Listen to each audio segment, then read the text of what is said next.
but I do know when I decided I wanted to do this event, I thought about, okay, I go to a lot of these things, right? I've got 3 major events out of Texas I'm flying to lined up just for this year. I make sure that I'm going to events all the time. And every time I go to these events, I'm the type of person who I'm going to get something valuable. Like, I'm going to find something really cool. But I go to these events and I'm like, well, that was a cool idea, but that didn't work so well. And I don't know, I didn't get anything out of that. So I said, okay, I'm going to put together the event that I want to attend, and then I'm going to get other people to come help and make sure this actually goes off. And so that's what we did. So we've got the masterminds, we've got the exercises, and we have a freaking incredible panel of speakers back there. I'm really, I think they're going to be the coolest part. What I have to do is design what we need to do to help people grow. So what do we need to talk about? We need to talk about what are the obstacles that hold us back? What are the things? Because if everyone could grow, everyone would grow. You guys agree? Yes? Yes or yes? Okay, so if everyone could grow, everyone would grow. So we need to talk about what it is that holds us back. So I went and I scoured Facebook. I mean, I was really putting a lot of work in here. That was a joke. So I went and I was like, okay, what are the obstacles? And it kind of came down to, right, everyone has their own idea. Oh, this holds me back and this holds in. It came down to 5 major things. First one was really distraction. We get distracted from our goals. We don't stay, like, there's the goal, and I'm going, and I'm going, and I'm going, and squirrel! Right? You guys seen the movie Up? Yep. That was my family, and their joke is, for Stephanie, it's not squirrel, it's chocolate or horses. And here I am in 30 different directions. But that's one of our biggest issues, right? How many of you guys know where you're going? You've got a goal. You're pretty sure you know where you're going, at least. And then you suddenly find yourself over there, or anywhere but on track for that goal. And so when I sat down and I talked to people, one of the biggest obstacles that we came to was distraction. And I thought it was interesting because when I teach time management courses pretty regularly, and when I teach time management, everyone comes up to me and I hear, well, I'm just not good at time. I'm just not a good time manager. So the thing to understand about time management is it's all about choices, but it's a muscle. So you choose whether to manage your time or let someone else manage your time, but it's a muscle. You have to build it and grow it, just like you have to go to the gym regularly, right? The first time you played tennis, you had to work at it to build the muscles to actually be good. Same thing with your focus. If you can just focus for 2 minutes, if that's all you can handle, that's cool. Set your timer for 2 minutes. And focus and build the muscles so that you can stay focused. So distraction no longer becomes an obstacle. Now it's an excuse. The next one that we found was a lack of clarity, not knowing where they were going. A lot of people I talked to, they were like, well, I'm growing. I was like, towards what? And they were like, well, I know I'm not the same person I was yesterday. I said, okay. So that's growth? Okay, I mean, yes, got it, but where are you going? And I got a lot of silence, kind of like just now. So what's the issue? Lack of clarity. If you guys know me, and I think everyone in this room knows me fairly well, one of my favorite books is Earl Nightingale's The Strangest Secret. Has anyone read that?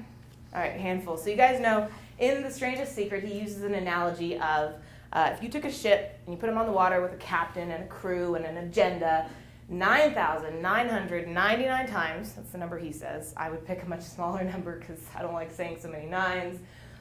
But that many times, it will make it to its destination. It's going to get there. But if you take another ship with no captain, no crew, and no agenda, and you turn it loose, it's going to be lucky to even get out of the harbor. So when we have a lack of clarity about where we're going, it can be really hard to get there. How many of you guys feel like you've got a pretty good idea about where you're going? Yes? All right, so lack of clarity is no longer an obstacle. Now it's an excuse. So the third one, right, distraction, lack of clarity, lack of motivation. You wake up every morning and you're just not motivated by the goals in front of you. Now hopefully, right, we did this interview process, so ideally no one in this room is struggling with the lack of motivation thing. But my biggest suggestion is, look, if you're not motivated by your goals, think bigger. You're not inspired because oftentimes we try and set safe goals. I know I can do this. So we set a safe goal that doesn't get us excited, doesn't get us motivated, doesn't get us set up and ready to go. So if you're struggling with lack of motivation by your goals, my recommendation is to think a little bit bigger. So lack of motivation, what was that? That was number 3, right? Okay, just checking. Lack of knowledge. I don't know how to get there, Steph. I just don't know what to do, what steps to take. There was this little company, it started a few years ago out of California. I think they called it Google. You guys know what I'm talking about?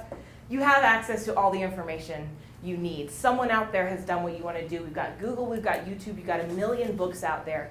You have a panel of people at the back of the room who know what they're doing. So when it comes down to lack of knowledge, really it's just lack of effort, because you can find the information that you need if you're willing to put the work in to look for it. So once again, we find out that lack of knowledge is just another excuse.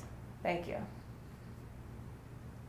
What I think, and after doing all the research, what I found is that the biggest issue, the biggest obstacle between us and our goals is often fear.